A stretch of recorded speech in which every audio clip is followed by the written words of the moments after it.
Hello, my bookish friends. Welcome back to our channel. So guys, judging by the title, y'all already know what we're about to do. I'm about to just talk briefly about every book that I read in January and kind of sum it up for you guys. So it is officially Black History Month. Shout out to this t-shirt that I saw at Five Below. I think it is so cute. And yeah, let's just get into this video because it's not going to be too long because quite honestly, I don't have a lot to say about each book. I have things to say about a couple of them more than others, but let's just get into it. The very first thing that I do want to say is thank y'all so much for blowing up my last video or my video before the last one. And y'all wanted to know how to do these mini books. So again, these are the mini books that I make every time I finish a book. I make a little mini book and they are just so cute. They're really tiny and I literally just collect them. So instead of me trying to get onto Canva and show you guys how I did it, I am going to link the exact TikTok video that I learned from because I did not make these up. I saw a video on TikTok. Y'all asked for it. Let's make some mini books. All you need for this is some regular paper, some scissors, and some Mod Podge, but you could probably use glue too. First thing we'll do is pop over to Canva, just get a free account there, and we're gonna set up our template as an 8.5 by 11 inch piece of paper. There we go. Now we're gonna pop over to Goodreads and grab our cover. We'll just copy that image and put it back in Canva. And now we just need to reduce the size. I used 0.8 by 1.3. You can use whatever size you want. You just have to make sure your page is the right size. There we go. Now we're gonna duplicate that, scooch it over a little bit, and then just grab a regular rectangle shape. And we're gonna size that to the span of those two covers. There we go. Put that in the back. Now this is gonna be your spine. So we're gonna change the color here. Nice thing about Canva is it's gonna pull in all of the major colors from your picture. So you can have something that fits really nice. Picasso. Once you have that rectangle, you can actually just create another one and it makes it really easy to size all of the rest of your books. So shrink that one, scooch it over, and pick a new color. There we go. Now this part is really important. You want to take the left side of your cover and flip it upside down. Now the reason we want to do this is we're not making a back cover. So whichever way I look at the book, I want it to look like it's the front cover, so it should orient the right way. Right, books open to the right, so no matter which side I'm looking at, I want it to be opening to the right. And you do that by flipping that cover upside down. All right. Now we're going to download that just as a PDF and print it off. Now when you print it, you want to make sure that your printer isn't scaling it. So you're going to click on that scale, make sure it's at 100% so it's true to size. Now let's talk about the inside a little bit. The inside pages is just 3 little sheets of paper that's folded and then a bunch of them stacked on top of each other. So to make this easy, made a grid that's just a little bit smaller than the width of my covers, okay? So I'll download that, print out a bunch, cut them out. Now I've got nice little stacks that I can just fold and make a dozen of while I watch TV. There we go. So I've got enough of those. We're gonna stack them together, get our Mod Podge. We're gonna put that on the top, bottom, and spine and use that brush to really get in there because this is what's gonna hold it together. Now we're gonna let that dry. We'll cut out our covers, give them a nice little fold along that beautiful spine. Perfect. And once that's dry, we're gonna put some Mod Podge on the inside portions of that cover and wrap our cover around there.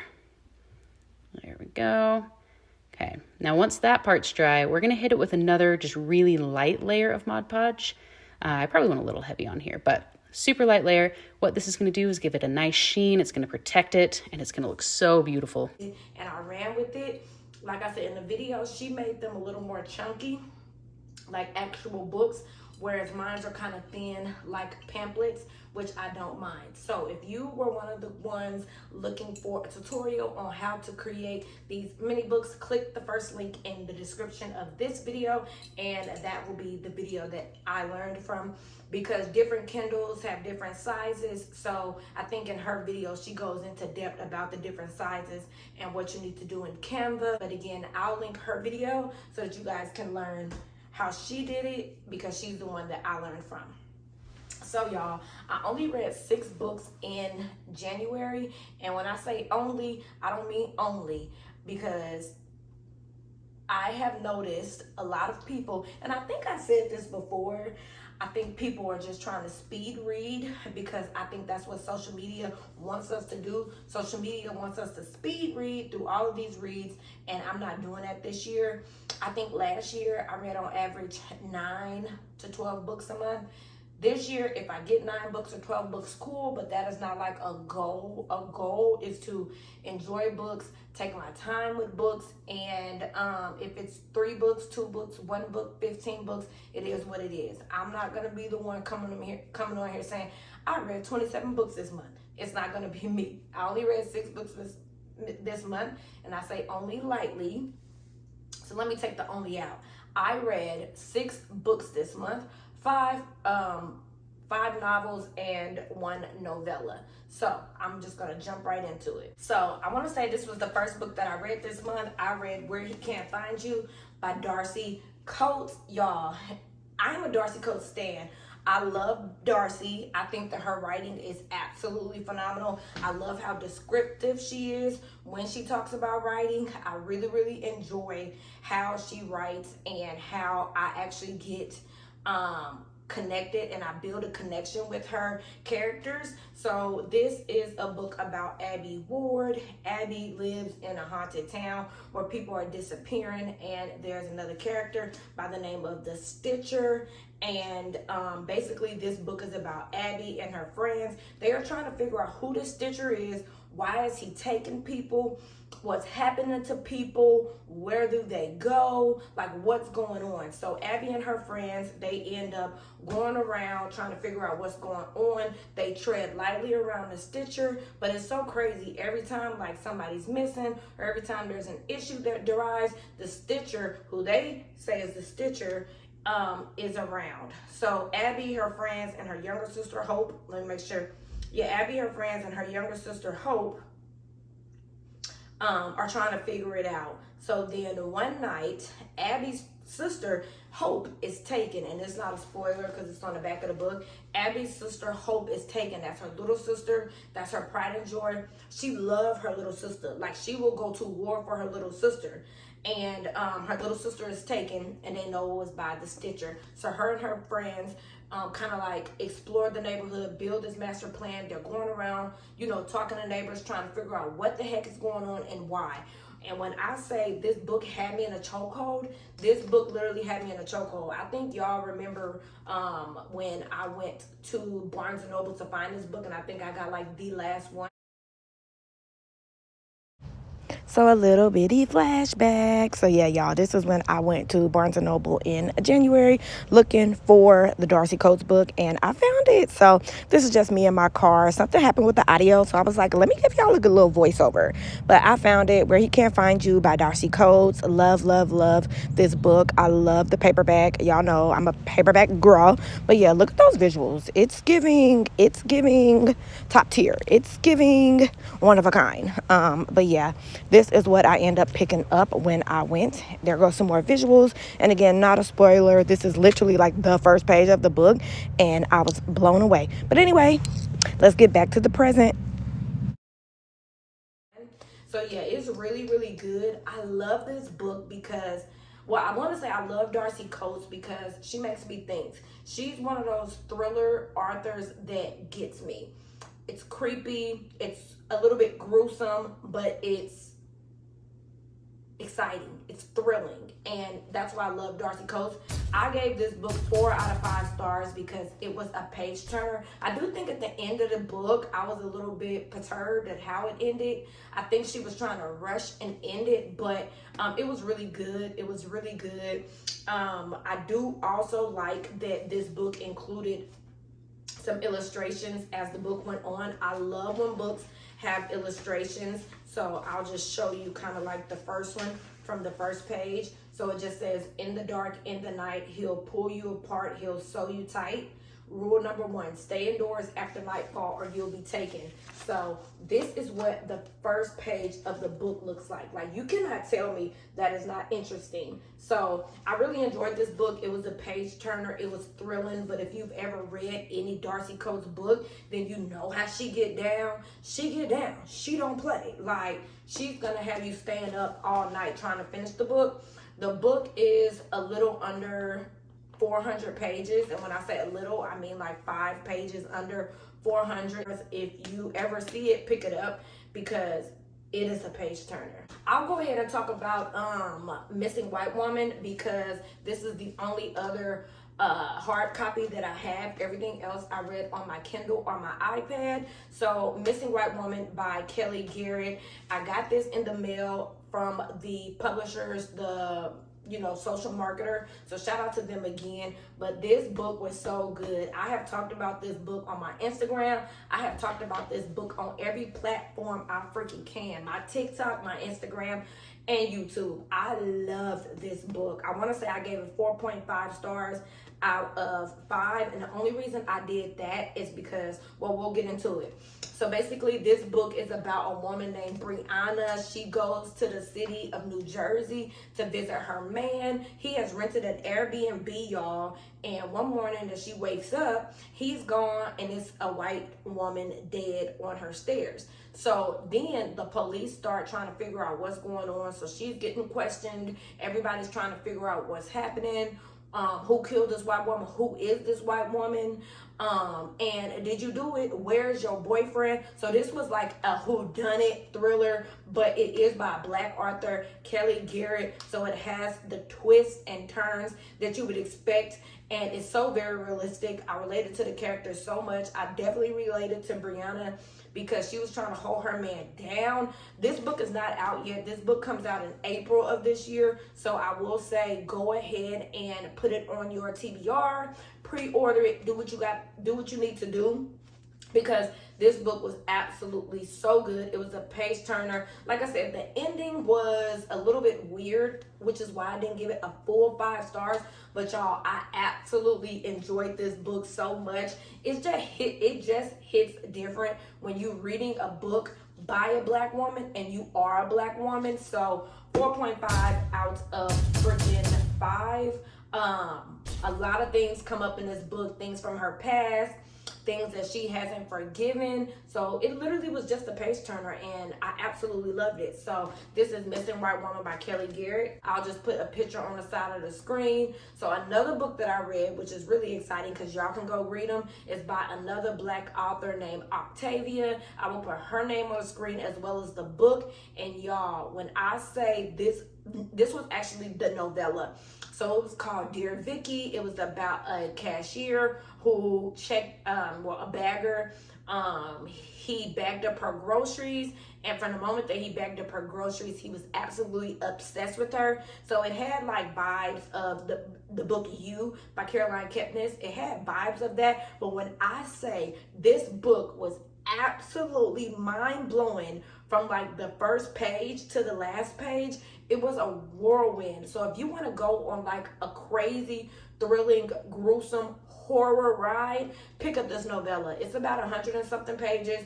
She is always doing sales on her books if you just want to rack up. But y'all, when I say this book is crazy, granted, I love the book You, so maybe I'm crazy, but it was like the book You, but elevated. It was elevated to a point where I couldn't even fathom about it, okay? So yeah, Dear Vicky by Octavia, it was crazy. I gave that 5 out of 5 stars. It was a quick novella. It was literally a thrilling read. I read that book in like an hour. I mean, I was going through that book so fast, and I read it at my desk at work. That's how y'all know how good that novella was. I couldn't put it down. I wouldn't put it down. So yeah, Dear Vicky by Octavia. Another book that I read this month was, what was it? Hold on. Dead Lake by Darcy Coates. Y'all see, I'm on my Darcy Coates wave. So this is actually a novel, or it might be categorized as a novella because it was like 200 pages or so. And basically, this was about a woman who went to a cabin for a week to like clear her mind. She's a painter, and she was trying to go to the cabin to clear her mind and paint some murals, well, paint some paintings for a show that she had 2 weeks away. So she wanted to go to the cabin and clear her mind and kind of just do her thing and paint and be serene and watch the sunset, the sunrise, and all that good stuff. Until one night she looks out the window and she sees this figure at the dock, which was surprising because there are no houses like for miles and miles. So long story short, she ends up being stalked by this man or figure or thing. You got to read it to find out what the heck really went on. But I gave it 5 out of 5 stars.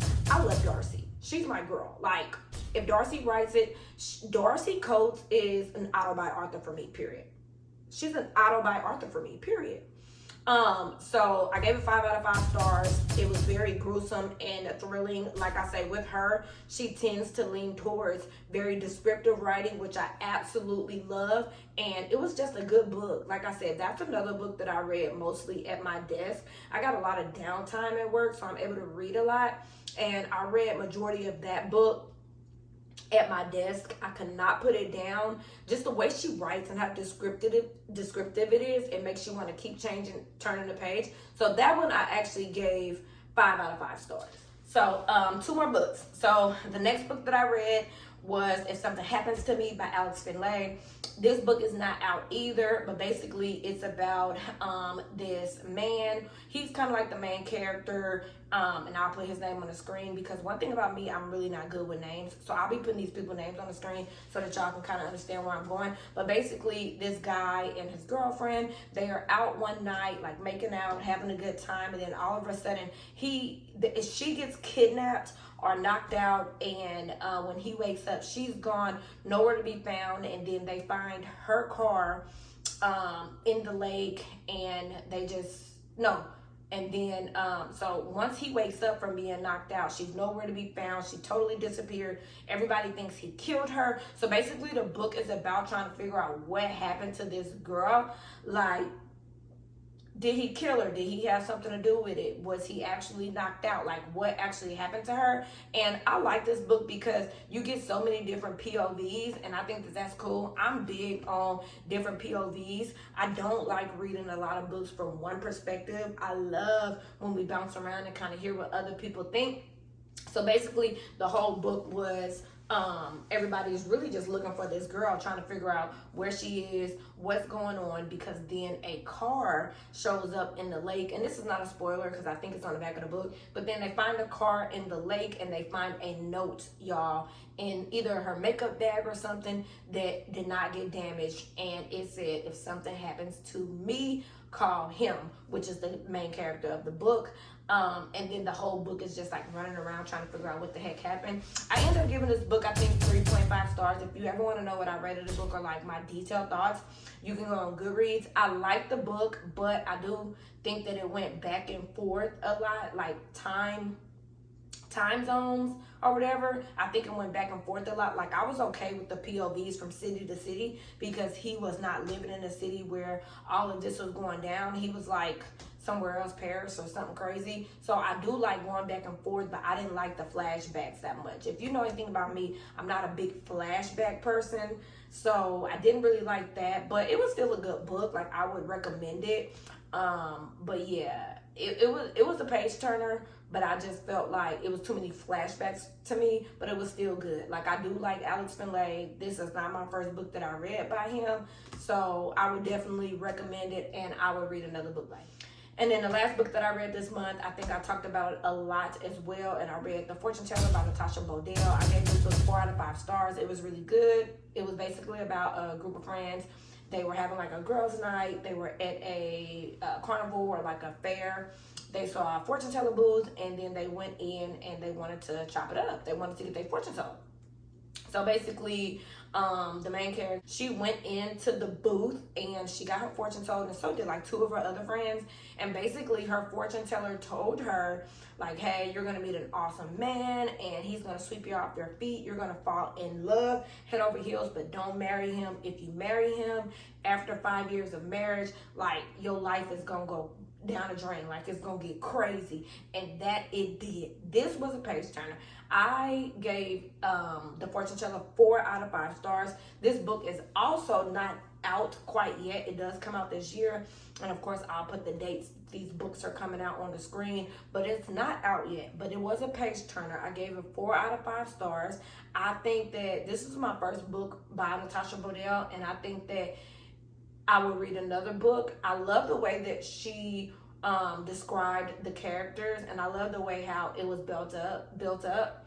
It was kind of like a slow burn, I guess people would say, where I felt like it was taking a long time, but at the end, she did it in a way where it felt normal and it felt natural and it felt good to kind of build up to the plot. So hopefully you guys enjoyed kind of like my summary of the books I read. I think next month I'll probably change it up how I do this. I just kind of wanted to get this out for y'all. Like, I'm fresh off work and I wanted to get this out for y'all because it is now February and my book club and I are reading Butcher and Blackbird, which y'all will hear more about in my next video because I have already started a vlog for y'all. But I wanted to get out my January reads, especially because you know, some of the arcs that I read will be coming out soon, so I wanted to be able to put those on your radar. Again, click the first link in my description box if you want to see the TikTok where I learned how to make these. I love y'all, and I will see you guys in my next video. Deuces.